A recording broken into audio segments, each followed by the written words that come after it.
ইতিহাস, ঐতিহ্য ও সংস্কৃতিতে ভরা আমাদের মানিকগঞ্জ জেলায় সবার সেরা। হ্যাঁ, সম্মানিত এক্সক্লুসিভ ভিউয়ার্স, সবাই কেমন আছেন? আশা করি সবাই ভালো আছেন। যে যেখান থেকে দেশ এবং দেশের বাইরে থেকে আমার এই ভিডিও দেখতেছেন, সবাইকে জানাই আন্তরিক শুভেচ্ছা এবং প্রাণ ঢালা ভালোবাসা। বরাবরের মতো আজকেও নতুন একটা ব্লগ নিয়ে হাজির হলাম। আমি আশরাফুল ইসলাম। আজকে আমরা আছি বেতিলা নালোরা জমিদার বাড়ি, যা এখন এতিমখানা নামে পরিচিত। খুবই সুন্দর পুরাতন একটা জমিদার বাড়ি, কালের সাক্ষী হয়ে দাঁড়িয়ে আছে এই জমিদার বাড়িগুলা।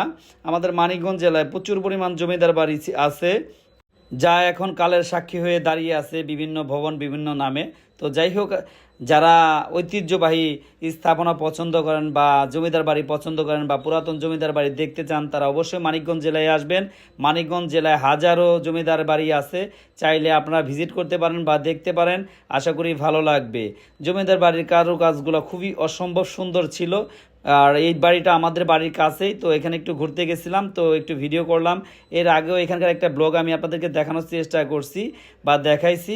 আজকে আবার এখানে একটু ঘুরতে এসে একটু ভিডিও করলাম। আসলে অসম্ভব সুন্দর একটা জায়গা আমাদের এই বেতিলা নালোরা জমিদার বাড়ি, যা এখন এতিমখানা নামে পরিচিত। তো এখানে শুক্রবার একটু ঘুরলাম, প্লাস একটু ভিডিও করলাম।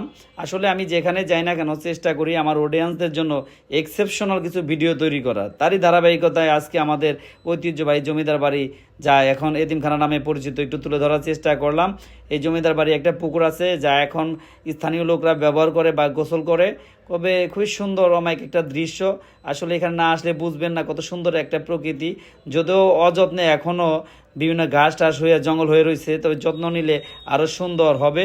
আমরা কর্তৃপক্ষের দৃষ্টি আকর্ষণ করব, এটা যেন যথার্থ সুন্দর করা হয় বা সংস্কার করা হয় বা সৌন্দর্য বর্ধন করা হয়, এই আশা রাখবো। তো যাই হোক, দেখুন, আশা করি ভালো লাগবে। আসলে আমাদের এটা মানিকগঞ্জের গর্ব। ওকে, ভালো থাকবেন। আল্লাহ হাফেজ।